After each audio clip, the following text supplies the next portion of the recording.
What's up, guys? Welcome to the new studio, and thanks for tuning in to another episode of Pave the Way. Today we have William McLane with us. William, appreciate you being here.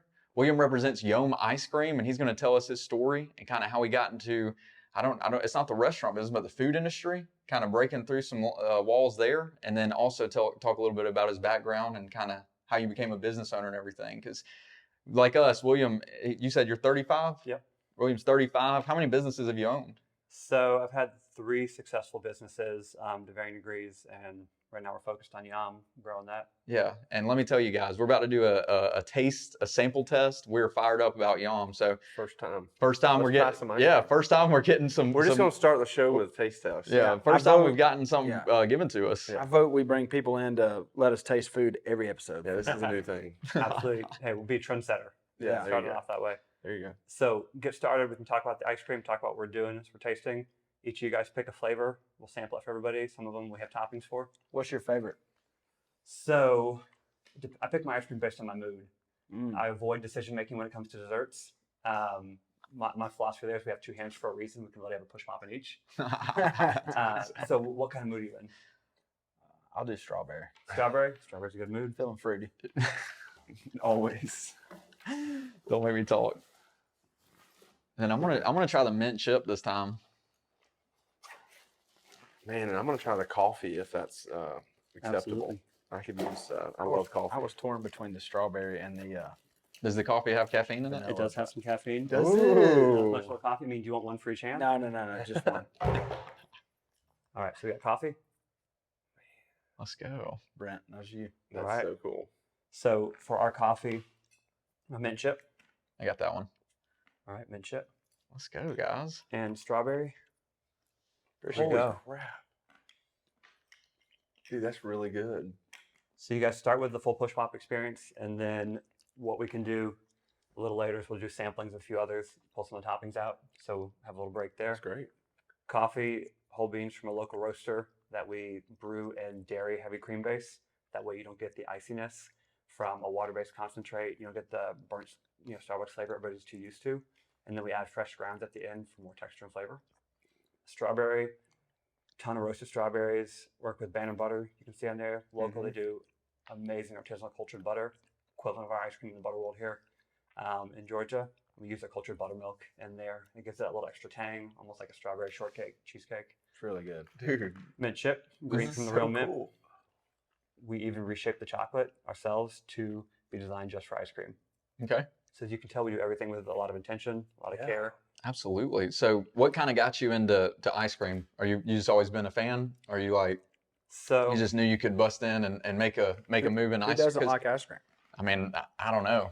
I don't know anyone. Good There- business is what I'm saying. Yeah. we all have different tastes. So my brother Simon's been making our ice cream for over 20 years now. Started at 9 years old. Wow. And it got to a point where people truly just like loved it and were reacting to it differently.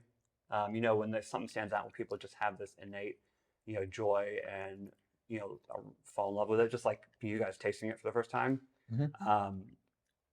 and knew there was something different about it. And then in high school, I started getting calls from him while I was in college. He didn't bring ice cream to a study session, a party, and people would be upset, like visibly upset. Had to remind them, like, listen, you're a martial artist, you're fine, and nothing's going to happen to you. And then we started the business to share it. For us, it's about having a positive impact, building community. And I learned early enough on that doing that through building businesses is one of the best ways I can, show up as a servant leader. Man, I love that. Yeah, That's we really carry good. that in our business. And side note, dude, when we're talking about handing out the sugar at the parties, if you like, I've read books where it said that if you hand every person that comes into your office or into your whatever you got going on, and you hand them ice cream or a Coke, dopamine sets off in their head, Nice. and they're happier. Like now, we're all happier that you're here because you gave us this ice cream. Yep. Fired up. Because of we need this in our office to give to our customers. yeah, every customer that comes in, we need to stand like this. We can set you guys up. We got our own branded freezers, all sorts of stuff. That's cool. With it too, help to build a community connection, right? You guys get to talk about the experience, have this shared experience. Yeah. So beyond just having something that's meaningful, fulfilling, enjoyable yourself, it builds that community, that connection too, and that's part of how we approach everything we do with Yum. So you started making ice cream when you were 9, and then when did it become a business thing? Like, So- were you out of high school, in high school? So Simon started at 9, and then So your brother started at Yep. 9. yeah, and Simon's our COO, co-founded it, together. So when I was, what year was that? 2015, 2017, somewhere in there, we started looking at it, doing some prep, a little bit of market research there. Great response from all that. And so we officially launched in January 2020 after kind of doing some pre-launch research and building up to that. And then we all know what happened 3 months later. COVID hit. Yeah. That's right when we started our insurance business. So you guys feel know. that. Yeah. Perfect timing. Lost our first year, and with a business, you're looking for exponential growth, and that has an exponential impact losing your first year. Correct. In a challenging way. So we had to pivot both as a business itself and personally. We had our own financial runway set up, things to really focus on this, and been challenging. Had to be creative, but we've been able to, grow and still prosper throughout that. That's I great. love that. So So, did you guys have tell me a little bit about like your upbringing. Did you grow up in a household with business owners? Like what about your childhood led you to kind of start, thinking, because I know you're in the business. So like, was there anything from your childhood that led you to go down that path? So I love that question. Our dad's contractor, small innovation, mostly independent, never wanted to grow it too big. So we still have a little bit of a model there. And really for me, it's been more of, I've always loved community building, love bringing people together. What brings me some of the most joy and meaning in life is these shared experiences, unique experiences. And I think it's just inherently part of who I am. And so as I've gotten older and just gotten to know myself more and be just more authentically connected with myself, that's been able to prosper and like kind of blossom. And then, like I said, when I was younger, it's okay, business is one of the ways I can really do this, and doing it in a way with something with food, particularly, it brings people together. I like that. And you can have over time. It's not something that there's inherently risk involved in somebody trying to buy ice cream or try it. It is not a huge decision, so there's a sense of safety around it and comfort. Yeah. I mean, we start our lives typically with a traumatic experience of birth, and then immediately, we're comforted and with nursing with our mother, right? So that's how we start our life with food, and particularly, like milk, dairy. So, coming from that perspective, what we're doing can really connect at a deeper level. Absolutely. And so talking about food, like how hard is it to go create a food and then like sell it to people? Is that harder than I think it is? Because I know there's like in the restaurant industry, everybody talks about the health inspector, but like how hard is that and what's that even look like? So when doing that, so for most people starting a food company, especially if you're starting on a smaller scale, you're able to use what's called a cottage industry license, where you get to make it at your home, your kitchen, things like that. You still got to connect with local Department of Agriculture. So Department of Ag here in Georgia is great. They have different divisions depending on what you're doing. That's a good shout out. They're going to be on your good side now. 100%. I mean, it's great because it's true. If you guys need anything. Yeah, if we can just, to- here, I'm going to throw one. So with that, you get set up, you can start selling stuff. And then at a certain amount, I think something like $500,000, you need to be out of your house, out of your own kitchen, but it gives you a way to start. With custard ice cream, which is what we make, has dairy and eggs. There's enough health and safety concerns and then laws around that we couldn't do that. Can't so go we out of have the to house? be in our own kitchen, right? Okay. Because if you have eggs and dairy together, it's if it's not properly managed, much easier to have negative effects. Have something like you've seen listeria with those ice cream companies or something like that introduced. And so being in a set permitted production space like a kitchen outside of the home is required. So in one sense it's harder. On the other sense, it is a barrier to entry in the industry. So that's part of why you don't see as many people with custard ice cream. Yeah. A lot of nice restaurants make sorbet, gelato, sherbet. Custard's typically what we think of when we think of like really rich, fulfilling ice cream.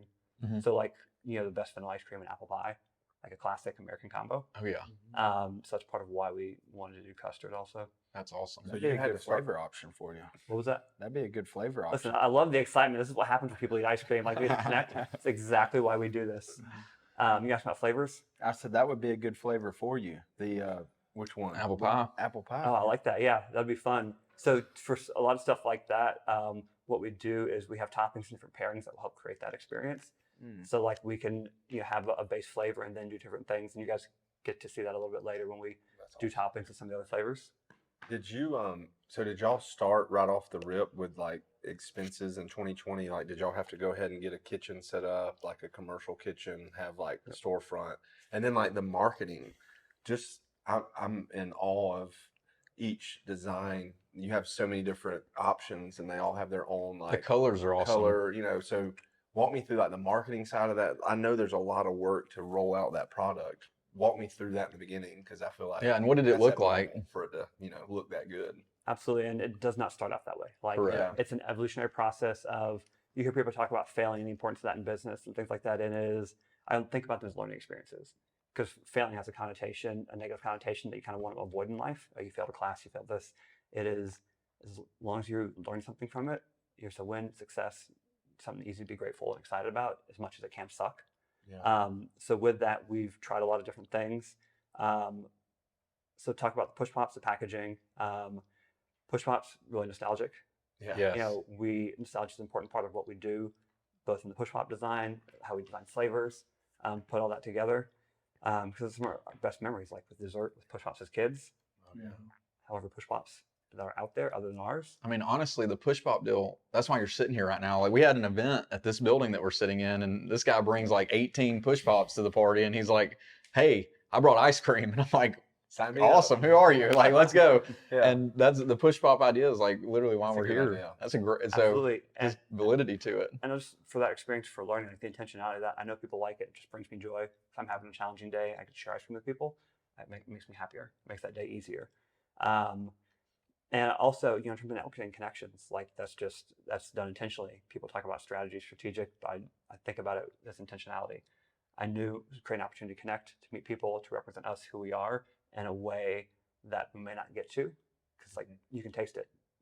For us, it's the idea of tasting is believing, but then you get to know a little bit about us through that experience without having to take time to talk, to decide, okay, is this who they are? It's a much fuller, direct experience. And with the Push Pops, instead of frozen sugar water in a toilet paper tube that falls apart on you, which is like mostly what's out there, we want to do an elevated experience. We deserve that, like especially in our lives, and that stuff is fun. Like having options is great, because you get to choose what experience you have. Yeah. And when you have that perspective, whatever you choose, you like that much more. Yeah. Like you guys have clients in the studio, I've gone to other studios that come here. It's like, oh my God, this is so amazing, because they have that perspective. Correct. Right. So true. They get to choose. And having a coffee push pop just changed my whole life. Like, Glad. that was amazing. Well, next time we'll do coffee. Next time too, we'll do some chocolate sauce on top of it. Next level. Let's go. It'll be a We've got the mocha. mocha. Oh yeah, That's you're cool. already on it. I love it. So Yeah, I had to learn that stuff, like food. coffee. I am not inherently, skilled with food, with cooking. I'm a great sous chef. I can chop, do dishes. Onions don't faze me, so I'm the onion guy. And That's at awesome. home, and so I've had to learn there, which other things have come more naturally. Sure. Going back to his question, so when you guys started, is it just you and your brother? Mhm. And then is it still to this day you and your brother, or do you guys has it evolved since then to cover more employees? And then I want to go back to that marketing. So basically, did you start with a concept and idea and just like draw out, or did Yum come to you like years later? Like you're selling ice cream on campus or here and there. How did you get to the point where you're now carrying around this bag with amazing looking products and handing them out to people at events? And did y'all just roll out like one flavor in the beginning and then the catalog expanded? Cool. Yeah. So talk about the history of their story and connect it back to the marketing. We didn't start out at any point like as young. We weren't thinking about having this company or doing a food thing. Simon just wanted to make really good ice cream. Simon is someone who, when he gets into something, it has to be done as best as possible. Gets really into the details. He's brilliantly creative. You wouldn't know because he's more introverted in a lot of ways. But there's a lot going on, behind the scenes. And he got into it, and then he's doing it in service of others, making something for others. It has to be as perfect as possible. And so in doing that, he made some, to put it technically, really fucking good ice cream. Like, Yeah. you guys got to taste. And then, I brought the piece in of share this, build a community, build a business. For me in life, what's really important, is autonomy and agency, and having that freedom to create and build. And so naturally, get into business. After doing a lot of other stuff, which we can touch on the background there, because it's definitely been a journey to get here. we got the push pop idea, need a brand, need a name, all that stuff. We got the great ice cream. So with that, I was doing some consulting work. So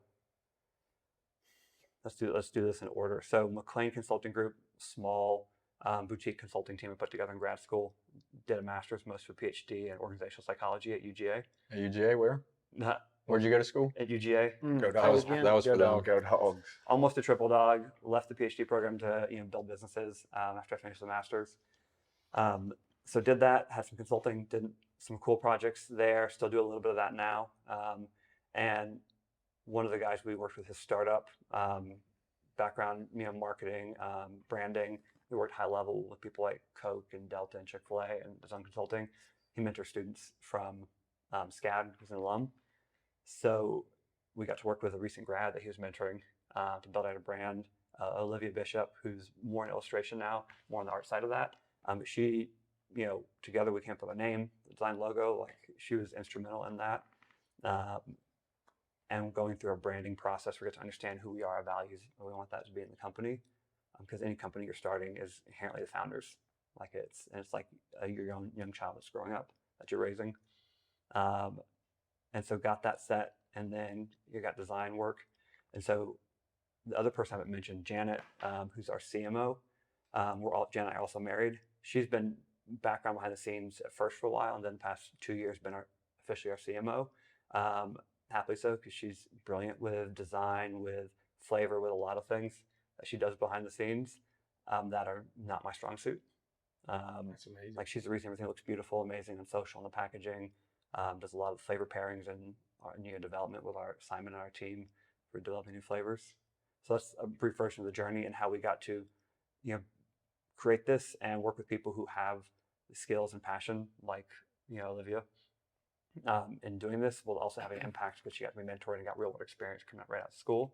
Yeah. So you have to bring all those pieces together instead of just, okay, we're just going to focus and figure out how to do this. And Well, it's a very common pattern on this show where we talk about how important the team that surrounds you is, and it just sounds like you met the guy who graduated from SCAD and worked for Coke and did all the Delta and all that, helped Olivia, and then you got her on your team, and then you guys kind of just like took off from there. You had your wife help with the marketing, and then now how many employees are there at this company right now? So we're a seasonal business, and we're very bootstrapped, do a lot with a little, and so with that we have a core team of about 5 people.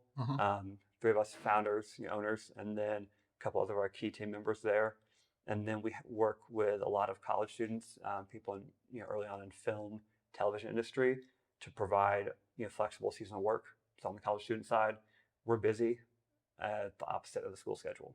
It's like right now when it's slowing down for us, when it's cold, they're studying midterms, finals, focusing on that. So we don't need them as much, so they can have time to focus on that. And then when it's they're not in school during the summer, things like that, they get to come work with us, get real world experience, do that. And then with film and television, we have flexibility. So everybody, like those college students and the film and television people who work with us, are all as a 1099 contractor, truly giving them the flexibility they need.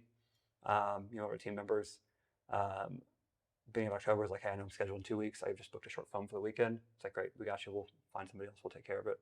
So you can go do that. So that's the positive impact. So are you guys like, basically, how does this sell happen? Are you guys like a King of Pops model? Like you have college students? Sounds like you have a great example there of like the people that work with you, the college students. Do they just take it to campus and hand it out, sell it, and then you guys get the profit like a King of Pops on the sidewalk kind of deal?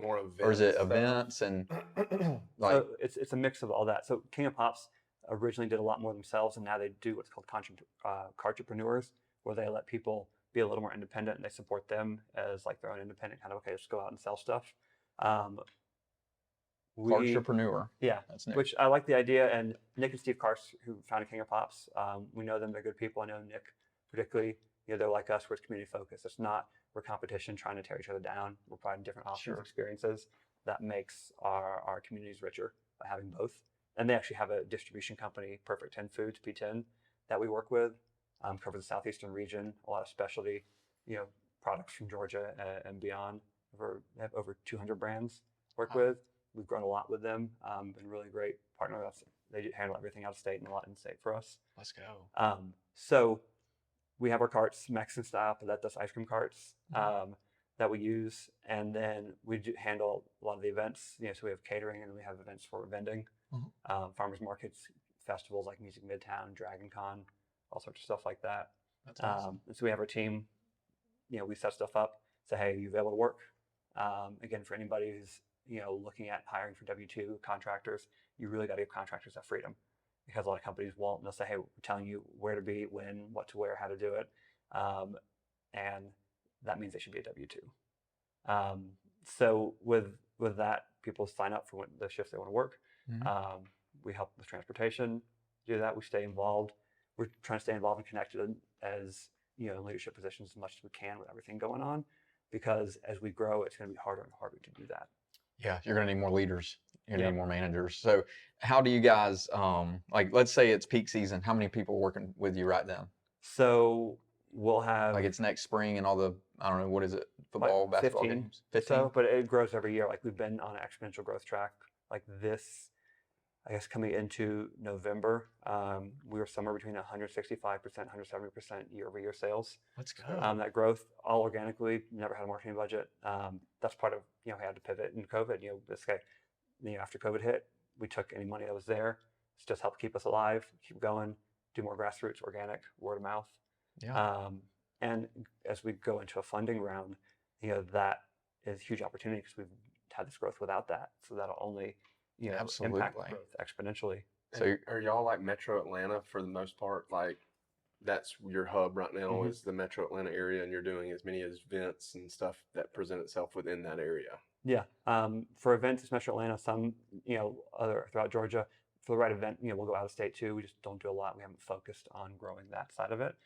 And we have plenty, here, and plenty of other opportunities that we haven't, fully pursued for the event side. And I said we're available in small businesses in 4 states.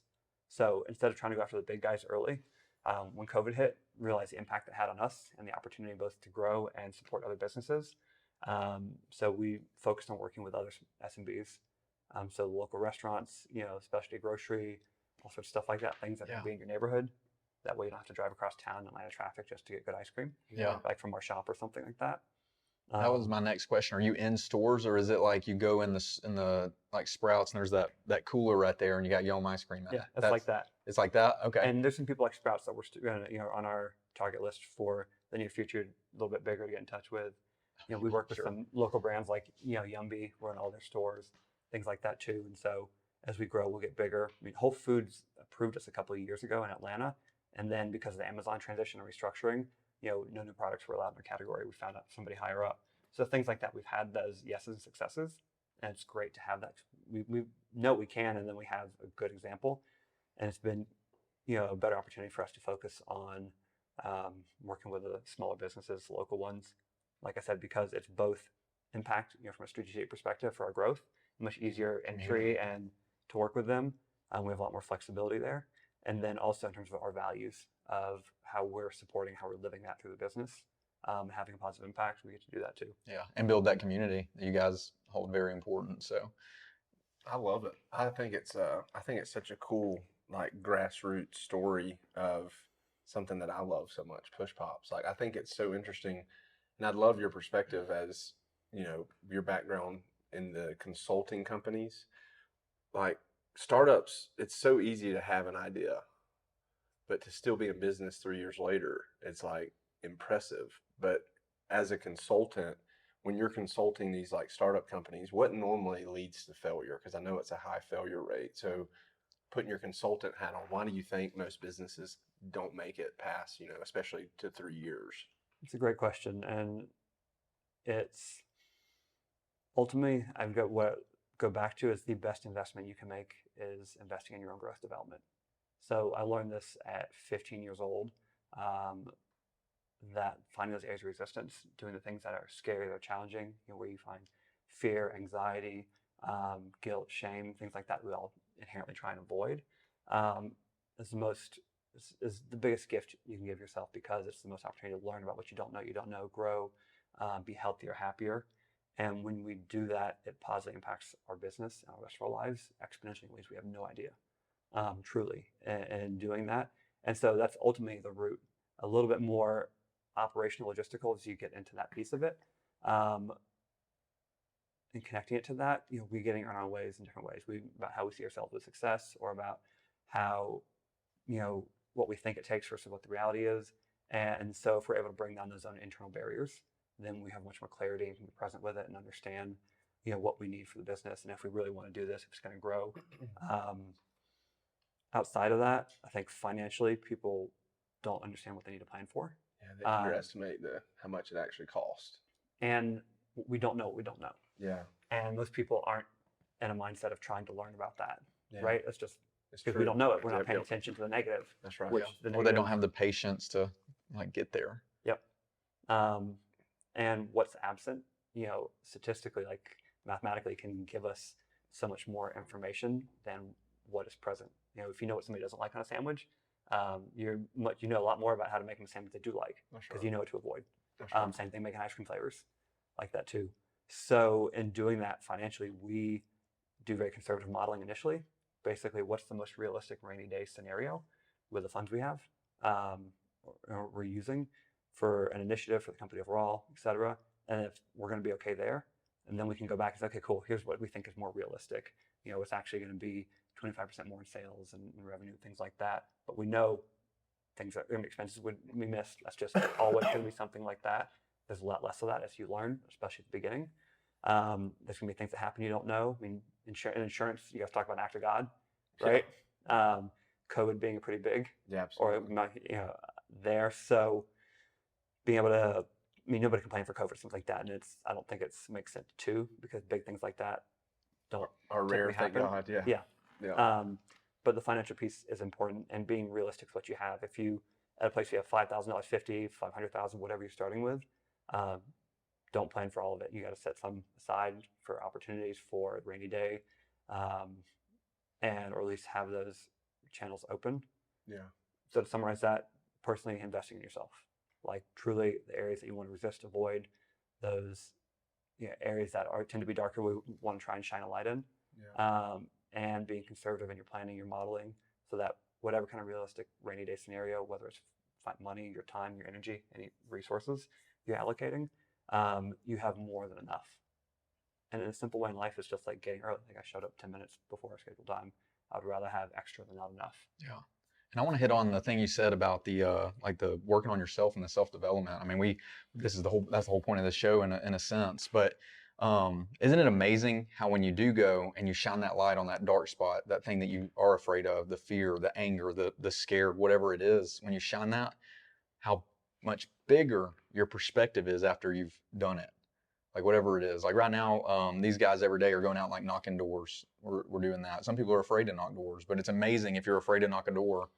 Once you go knock on 10, how much different you're going to feel. Oh, it's If really you're not afraid that bad. to make a phone Yeah, call, right. if you make 10 phone calls, how much better you're going to feel. Yeah. Or if you're afraid to show up at the party with the bag of ice cream, which I don't know why you'd be afraid of that, but if you are and you do it 3 times, then you're not going to be afraid of it anymore. And your perspective gets to shift. And then you can train others on that. So why do you think people shine away from that so much? What's so hard about fear for people? That's a great question. What's hard about fear? Because it's such basic. So as a little context, you can break most feelings, emotions down into some core ones: mad, sad, glad, and afraid. And any more complex stuff, is usually a mix of those. So with fear as one of those core kind of feelings, it's from an evolutionary, like biology and psychology perspective, it is there to help us survive. If we weren't afraid of anything, we wouldn't last very long. We'd try some stupid shit. Yeah. Put it being real, like we would do that, and we see that in people. There's the Darwin Awards that you hear about people and stuff. So fear. I just had like 3 flashbacks to college, so I'm just like. I mean, listen, if we get what time, I want to hear about those too. No, we'll talk about that on a Off different. camera. Yeah, right. No, end with story time. That's right. Give me one more ice cream, and I'll get Oh, that. I gotcha. we do some boozy ice cream experiences too. So we do cocktails with ice cream. We do pour overs, adult floats, all sorts of fun That's stuff hilarious. too. Yeah, there's other. We can talk about that too. But with things like fear, anxiety, it's there to help us ultimately. But we don't inherently know how to use it in a positive, healthy way. Wow. Right. And so, in most cultures in the world, especially like Western cultures like we're in, we're focused on external things. Too much. And we talk about extrinsic motivation. It's being motivated by things outside of ourselves, and the external focus. We don't understand. We're not having the modeling, the tools to understand the internal world. That's something I'm really grateful for. Parents modeled and taught, especially my mom, giving me a language and awareness there that I've been able to really carry forward and develop. And at its core, being okay with how you feel, whatever the fuck it is, like truly okay. I don't remember if it's a Buddhist concept or something like that, but they're called the second arrow. That what hurts us the most and will limit us the most is not the initial feeling we have.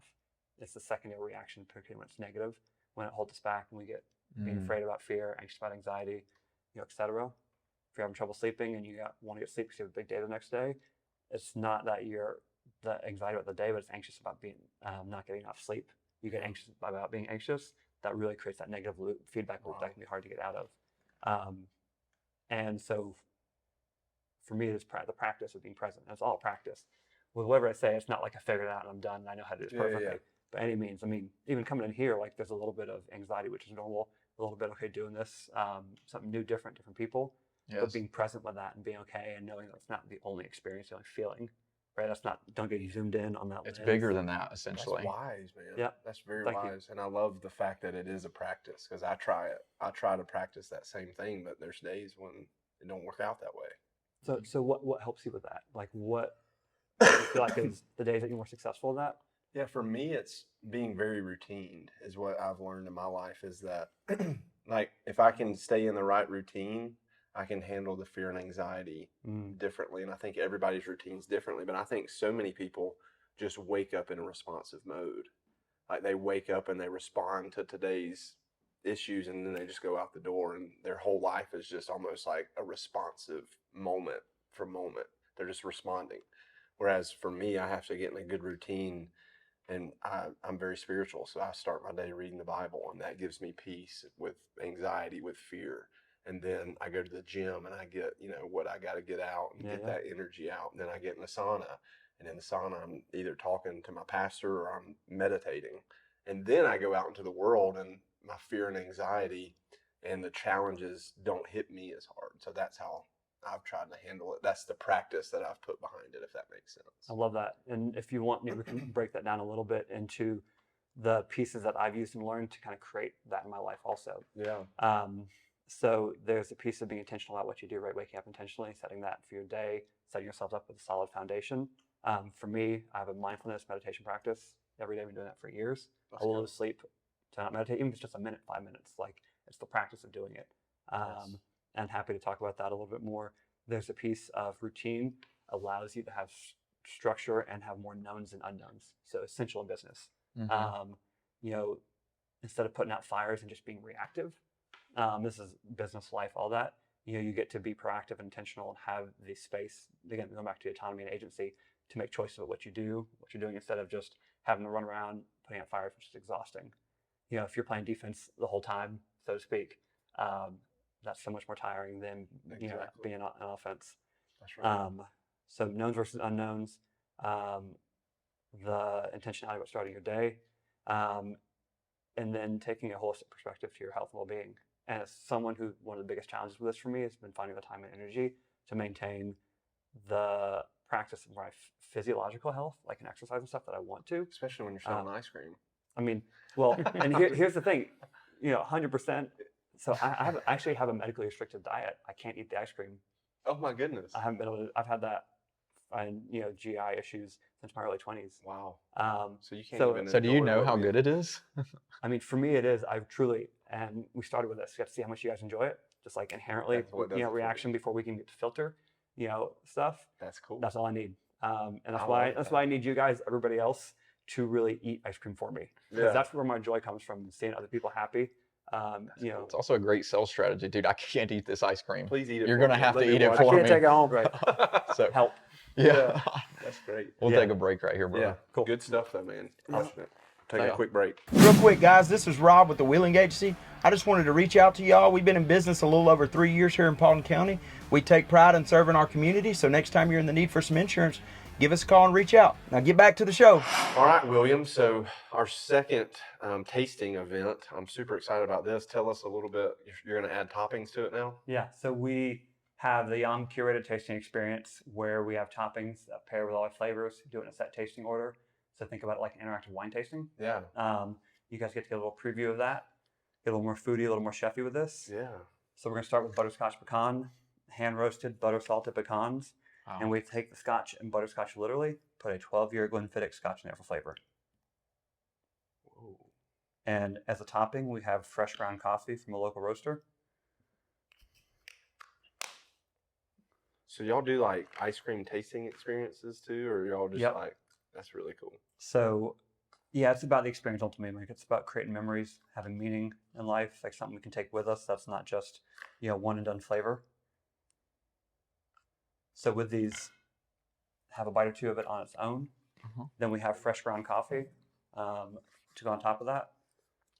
And I will get the next flavor prepped. Oh, And wow. having a bite first and then adding the coffee helps create perspective. When we have perspective, whatever experience we find the most joy in, we like the most, we enjoy that much more. I can taste that 12-year scotch. Right? I'd have been addicted to this in 2016. And honestly, we tried 18 early on too when Simon was making these originally, and it just didn't work as well. And the fresh ground coffee, that's a good Never taste. ate it, but it tastes good. That's a good touch. Absolutely. And that's the stuff like where Simon and Janet come in and shine. That's not my forte. I can follow a recipe like a formula. However, that's not one of my creative outlets. Is your brother just like in a lab making ice cream all day? You can imagine that way, yeah. Simon's, we do all sorts of stuff. We're all running around doing stuff. He's at a regulatory breakfast like this morning with the FDA, Department of Ag, building those relationships, learning. No. We offered to bring ice cream, so he did What's that this too. thing? So that's for our next one. Oh, cool. You guys hand me your cups. We're going to do vanilla. So little flakes you see in there are real Madagascar vanilla beans, which is the good stuff. Georgia, we have Vidalia onions that chefs around the world love and use. Madagascar's vanilla, it's even better than our onions in the vanilla world. Work with a local supplier. True Spice Foods near Renfro has been helping us from our early days. That's good. What is this? True chocolate? balsamic vinegar. So that's real balsamic. Most balsamics in the U.S. are cut with red wine, something like that. Think about it as like a balsamic glaze. Man, I Goes on definitely top. didn't expect you to say balsamic. No, I thought it was Right. chocolate. Let's see. So Man, this vanilla though is like, I'm a vanilla guy. It's really good. thank you. that actually pairs well.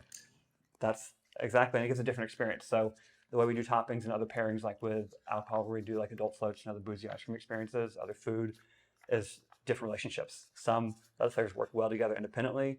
Some they blend to create something new, something different, and then some they're more contrast.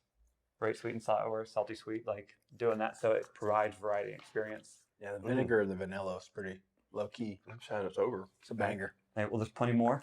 I think our footage got erased. Can we do that again? So these two go right in the cooler. Okay, perfect. You're putting them up, and don't want them to sit there and melt. Perfect. Some people think we figured out how to have ice cream outside the freezer and just like pick up one of those. And Yeah, if we had, you would have heard about us on the news. that would That's really awesome, be a man. good idea. So, Next time I order a salad, I might ask for vanilla ice cream with it. Yeah, right? But I mean, again, most balsamic, so it's like 90-95% that's out there in the U.S. It's not real balsamic. So it's not going to be like ask for balsamic glaze, something really thick, richer. Extra virgin olive oil is very similar. We don't regulate either of those in the U.S. like they are in Italy and some other countries like that. You guys had to do some real research on these. yeah, y'all foods taking and like everything. a scientific approach to this, and I love that. I love how deep you've went. Thank you. With ice cream, like this is cool. So I was gonna say it's being intentional for that, though. It's really Yes. taking back it what goes we back talked to about, that. and being conscious choices, right? Not just reacting. We talked about that, planned versus the unplanned work piece. Being intentional and being proactive.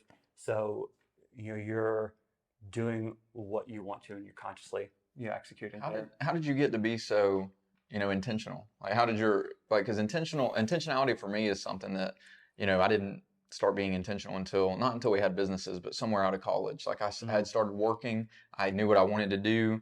Then I started to be intentional with my time. And then as I get older and more responsibility, you have to become even more intentional. So like, how did you get there? Did you start developing, getting into self-development early and then you became intentional? Or is that something that you've just always been as intentional? So I would say it's a mix of that. There's some parts that are just, I think, inherently who I am, how I've grown up, how I approach things. But it was more unfocused and a little chaotic, untrained. Like I didn't have the awareness or understanding of how to do that. And so I've been active in my own growth development since I was 15. They did one hardest thing I ever do in my life. So I didn't talk to my dad for over a year and a half, like 19 months at that age. February 8th, what was the year? Was it 2022? No, it was a few years after that. But yeah, February 8th when I was 15. And we've been, the short version is, repair a relationship, like grow. We have a much richer relationship we ever had before. Same with our family, even though our parents split up, during all that stuff. But everybody's happier, more of a family, now than we ever were before. And so with that, one of the hardest things I've ever done in my life and will do was rebuilding that relationship, talking to my dad again. Wow. After your parents divorced in 2012. So not 2012. So I'm trying to get the years right. So I was born in '88, so 12 years. Okay. So it was like 2004-ish, somewhere in there. 2005. And I cut off my relationship with my dad because I needed that space for my own growth, my own healing, my own self-discovery. Sure. And it was a point where I was ready to take more charge of my life. And so in doing that, I have such respect and admiration for my dad, who at 50 years old was like, my teenage son's right. I need to look in the mirror and, seriously think about change, who I am. Dude. And so rebuilding that relationship, and, the first time we talked again, we're in therapist's office, my mom, dad, and I, 3 therapists, like we all worked with them, they worked all together, and hardest thing I'll ever do in my life. And not just because inherently of what that is from the outside, but the internal experience, right? It is walking through fire and fear and just like everything infinitely, like you can't see. You don't have that awareness, and you just have to take one step further and further forward. Having that support to do that, and then learning I'm okay. Whatever happens in life, I know now I will be okay. Whatever experience, whatever end of the spectrum of joyous to painful. Yes. So, but it's because of going through that, you're going to be good, like through any other experience in life. Mm-hmm. So basically, after the divorce and you go through this relationship rebuild with your dad, that's when you're like, hey, I need to take control of my life, become more intentional. You're 15 years old, you're a teenager, and you're like, I'm going to become, maybe you just didn't want to be the example that was set in front of you, but you said, I'm going to become more intentional. I'm going to start developing myself. I'm going to figure out what I want to do. That's kind of how that worked for you, and then you've kind of carried that all the way into your 30s. Yeah, and that's what I talked about earlier. The best investment we can make is in our own growth development. Doing those things that we have resistance to, that we're afraid of, that we're anxious about, that we want to shy away from, because there's so much you can learn and discover there.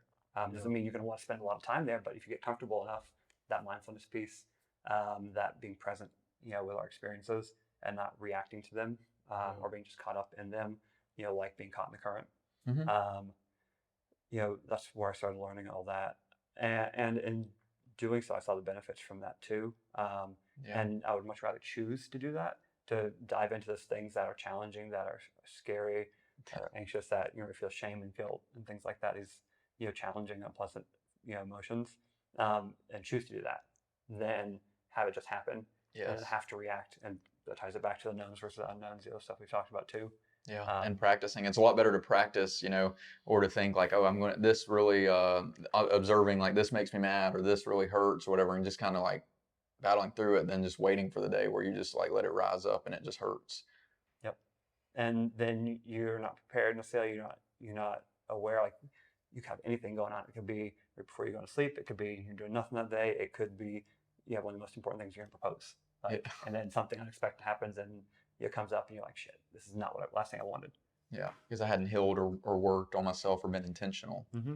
And I will say it is a practice, it's a path, it is something that's never done, and that's the most wonderful thing for me, because that means there's always room for growth, for learning, for deeper meaning. And there's a lot of methods to it too, because like you mentioned mindful meditation, like he mentioned working out, like and prayer, like there's a multitude of different ways for you to end up in this healthy, clean spot where you feel like you've faced your fear.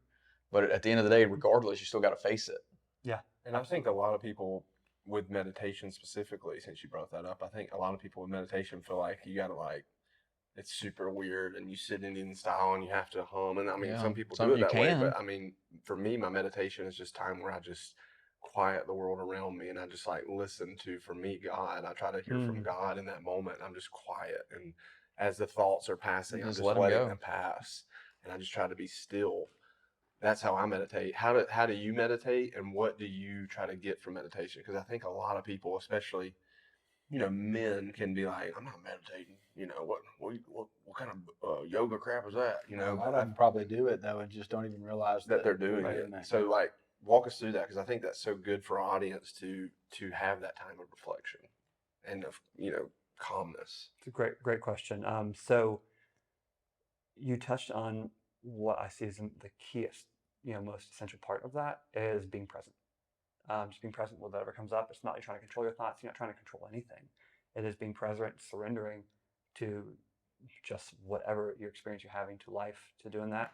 And there's so many ways it looks different. Some people want more structure, whether it's that point in your life or just in general. Try different things, try different flavors, figure out what works for you.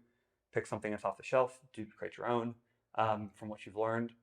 Just having the experiences and trying things, especially trying different things, is one of the best places to be with that. So just being present with it, noticing, and then letting go. And I don't think about, I like surrender as the way I think about it instead of letting go, because I used to be like, okay, I'm just letting things go, and I realized that's a false sense of control I'm maintaining, where I can choose to grab on and let go or grab it back. There's always that sense. Yeah. Where surrendering is, it's truly free. It's gone. Yeah. Like I'm Whatever. here. Yeah. There's a book by Michael Singer, who's, some of his books have been hugely influential on me. You got to say Untethered Soul. Surrender Experiment and Untethered Soul. Untethered Soul. I keep so those good. two, and then Nonviolent Communication by Marshall Rosenberg. Have extra copies to give away because the impact it had on my life. Holy cow. Surrender Experiment is his Surrender autobiography. Experiment is fire too. And there was the last one, Living Untethered. Haven't read that yet. It's good. Okay. Like all of them. But talk about what the Surrender Experiment did to you, because I mean, basically in that book, it talks about how like you're inside your body, but you need to just like let go of everything about like that every outside source, let go, because you have control of only like you in there. Yeah. Like like Alex is sitting in my body and I have control of it. It's a very deep book. So what did that book do for you? So Surrender Experiment is Michael Singer's like basically autobiography, his story of Stress that he went through. Yeah, and learning to developing self-awareness where he just didn't have it before, and suddenly, getting a PhD in economics in Gainesville, Florida, had this awareness, that he developed and started focusing on his own growth development, yoga, meditating in the woods, like being by himself, and surrendering to the flow of life. And it took him from kind of doing that, being like almost a little hermity in the woods, to being the CEO of $1 billion software company. And wow. Yeah, it's a great story. And it's like I can get behind that. And there's a non-denominational spiritual community there in Gainesville, Florida. That's over 900 acres. That's also come from that journey too. And so for me, I had that book for 2 years before I read it. Carried it throughout the Mediterranean, like 3 different countries, traveling. So it looked really well read when I practiced the first time. And we get things like that in our life that'll happen when whether it's an experience, a book, something like that. We'll get it for the right place at the right time. That's so true. And so for me, it was really that, hey, I'm not trying to let go and just maintain the false sense of control. It is surrendering and truly, ultimately letting myself have freedom from that, because I don't need something from that experience. I don't need something from anything external there. And with all this, I don't mean this to sound simple, like it's just easier to do it. Mm-mm. It is. It's harder. It's never like a 1 or 0. It's never black and white. It is a journey. It's a spectrum. It's a practice. Where it's the act of doing it. Like you're talking about going to the gym. It is the act of doing that, having that routine, instead of trying to hit a certain goal and being done. Right. And basically, he's just saying he surrendered and just kind of let life happen to him. That doesn't mean he wasn't intentional. He wasn't proactive, or he was never proactive. But when he was proactive, let's say he drove to work that day. Well, he did what he could at work. But I mean, if somebody was just going to, like for insurance example, if somebody's going to call in and say that their rate is bad, I mean, he just said, I'm not going to let this ruin my day. I'm going to surrender to it and let life happen to me. Yes. Yep. And surrender, we often have the connotation of giving up of a bad thing. But I mean, even with that connotation, giving up, making change, it can be great. It can be good. Doing something different. I mean, from an entrepreneurial perspective, if somebody wants to work on our team, or if I was, taking a perspective of investing in a company, if somebody failed a couple times with other businesses, and then had one that looked really promising, I was much more likely to believe in that than if somebody hasn't at all. So that's, the idea of people talk about failing fast, failing quickly, failing cheaply, so to speak. It is learning, really learn as much as you can. And from perspective, that's going to cost you at least not just money, but time, effort, energy. Those are all important resources to keep in mind. And it goes back to intentionality, be intentional how we use it. Yeah. And behavioral economics talk about opportunity costs, which is like for our time, choosing to spend our time doing one thing. Opportunity cost is the other things we could do with it. Same thing with spending our money. It's not a bad thing. It's just perspective. That's right. And as a kid, I remember kind of learning that from my parents. Like my mom played Magic the Gathering, some other games like that. It's like, okay, well, if you have money, you can spend it on this, or this would be like 3 booster packs of Magic cards, or something else I care about. And it helped me understand from a personal experience perspective what the difference would be. What you were giving up, essentially. Yeah, or how the choice. And again, it's perspective, choice. When we have perspective, it's what we choose can be that much more rich. Absolutely. Yeah. And I think it's really cool. I love where this has went, and I just love how deep you can go. Like, you came to talk about ice cream, but you're way deeper than ice cream, and I love that about you. 100%. Is that double psychology degree coming out? Yeah, that helps. So that helps in some ways, but it's also like I talked about at 15, personal growth development, really diving into that. Yeah. I have a natural drive and intensity that I take to whatever I do in life, because that's where I like to be and what just where I'm happiest. And that's what makes you tick, and that's you've established what makes you tick, and you've leaned into that, and I think that's powerful. And one thing I think is so powerful too is what y'all talked about with the Michael Singer thing of like not letting life dictate your mood, not letting the things that happen to us dictate our mood, and that's way easier said than done. Yeah. And it truly is a practice, but it's really like a cheat code to life. And for me, I've gotten to the point, I'm 32. We started a business the same time you did. So I feel, exactly what you went through. It was just a lot of unknowns. And, in some cases it helped the economy. In some cases it hurt the economy. And we could have had a negative mindset throughout that whole 3 years and not be in business today. But we just chose to roll with the punches and adapt as time went on. And I think that's what you have to do. And I think that question I asked you earlier, that's why a lot of people quit. Is because when you sign up to start a business, when you sign up to do really anything in life, it's going to cost more than you think, and it's going to be way harder than you think, and it's going to take way longer than you think. So having that mindset going into it, I think for our listeners, this is something that's really critical for you to grasp if you're going to try to do anything in life, is that you just have to control what you can control. And we talk about that a lot, but you just have to, and you can control your mindset. I can't control COVID, like you said earlier. I can't control the fact that inflation's crazy because we printed a bunch of money. I can't control those factors. Joe Biden doesn't call me and ask if I have any input on if we should print more money. So should I really worry about that? Instead, I should just push forward every day and do the best that I can every day and try to treat people good along the way. That's how I feel. Absolutely, and absolutely, and I love that. And putting that into some actionable pieces. I always like to think about things in an actionable way, whether it's coming out of a meeting, how I spend my time, want to be something actionable. I can have takeaways. I approach a lot of stuff, especially internally, with compassionate curiosity. The idea of not just being kind and not judgmental, but compassion, for myself, and that translates automatically to others, and just being curious. I wanting to explore, saying, what's the next level when you're diving into something like, okay, why am I afraid of this? Why am I afraid asking multiple times? Because the first answer you get is not going to be the true answer when it's something that we're, naturally feel resistance to, or why am I anxious about this? And I've learned from doing that. There's actually Toyota Way, which became lean manufacturing, and all those lean methods. They call it the 5 whys. I didn't know they existed when I started doing that, but asking why at least 5 times. Yeah. Why is this? Why is this? And that gets you to the actual depth and the actual answer as to why. Bedrock, right? Yeah. That's cool. Yeah. 5 whys. And so the compassion curiosity piece, there's a few things like that are tools. Happy to touch on a couple others that have been impactful. What's the tool that you're using right now? You read that book probably a few years ago. What is the tool right now that you use that's helping you the most at this phase in your life? Helping me most right now, that's a great question. It's really the presence. It's the core piece I've talked about about being present, curious, proactive, and intentional. And and we all have different versions of that too. Like there's no one size fits all. We're all going to have our own, way of doing those things, and that's the beauty of it.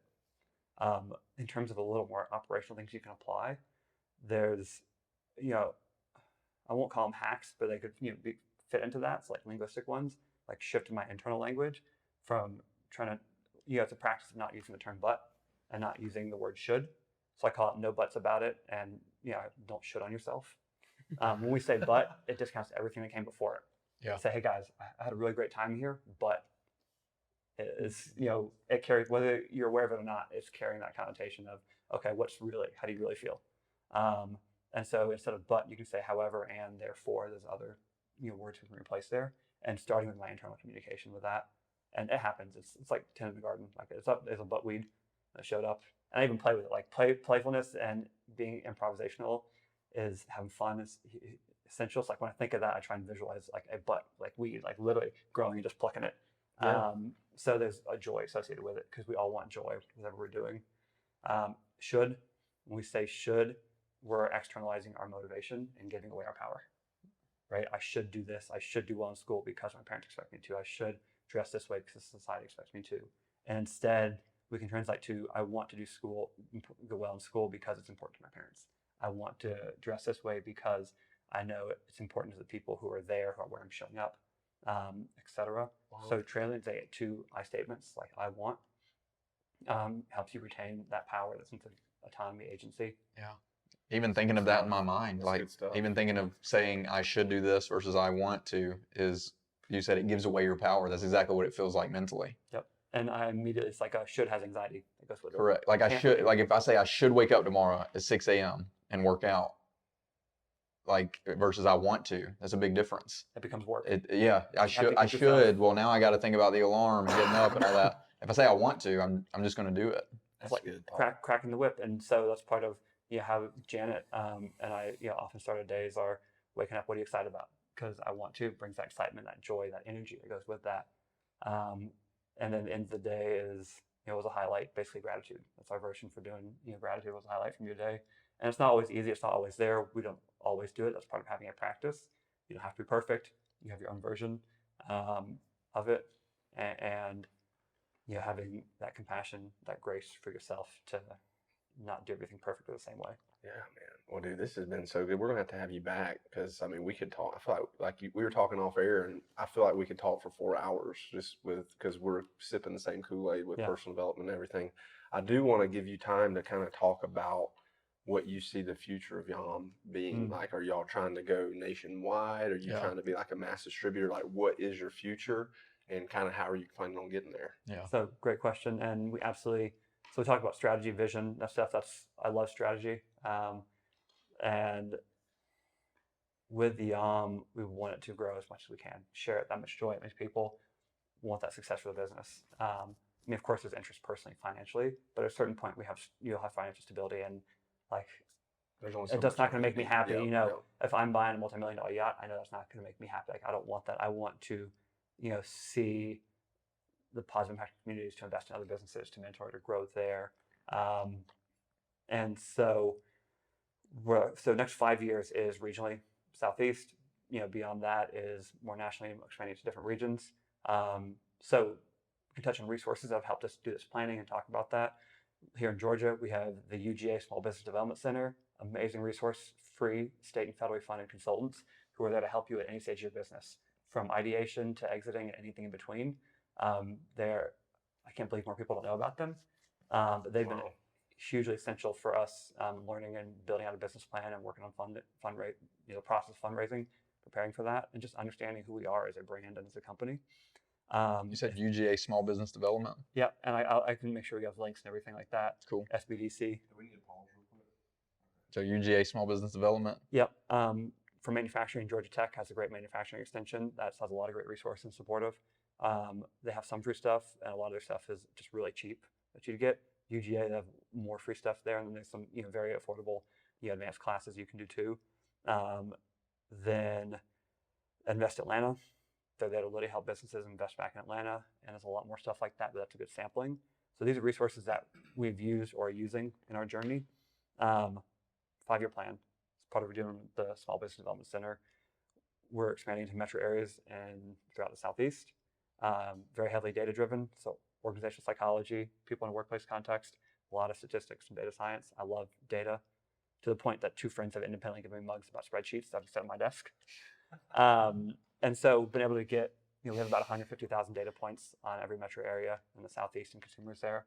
Everything from, in depth, not just demographics, but like market segmentation data and things like that, so we can really personalize what we're doing, the flavors, how we show up in those communities and connect with people, and for the experiences they want, to knowing how much ice cream they eat, what brands, and how much of those brands they eat now and over the next 5 years.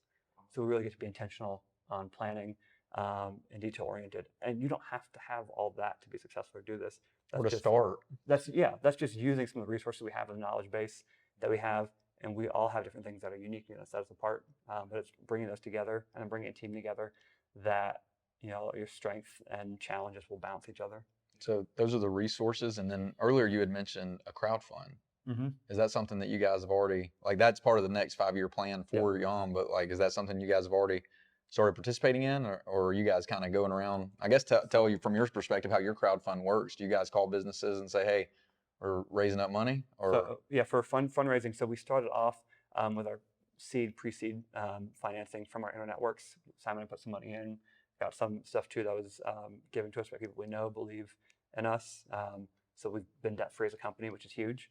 And then to really grow, especially manufacturing, to capitalize on the exponential growth, we need to build out our own facility, our own manufacturing line. Going from this year, we're going to go from about 500 square feet or so to almost double that. And for another year or two, while we do the fundraising and build out a new space will be at least 5,000 square feet, fully automated. Ice cream actually tastes better when you're fully automated because you freeze it quicker instead of quicker it freezes. So our ice cream might actually get better. It's hard to believe. Hey, we can put it to a test. We'll come back when that happens, and we'll do that test. I'm going to be surrendering that day. I love that. To what life gives me. To all the ice cream. So with that fundraising, worked with a small business development center, put together a detailed business plan, marketing, all that stuff that's in there. They have connections for SBA loans. We're going to finish this beginning of last year, started growing so much this year, which we talked about that growth, put that on hold. So you want that growth in there. Business typically around year 3, you start seeing some different kind of traction. Then another 3 to 4 years after, say 2 to 3 years at year 5 or 6, you'll see another type of traction. And like this is their first profitable year. We're as lean as we've ever been, lowest cost, most profitability, most growth. That's the reality. It's definitely been its own challenges there too. So fundraising spent last year and some of this year building out a network, also looking at angel investor side of things.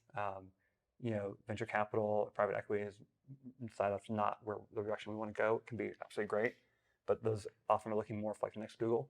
Yeah. Private equity often wants to take a large or majority share.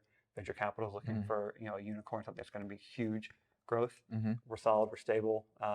There's more minimal risk, and then something that you really can enjoy and being a part of.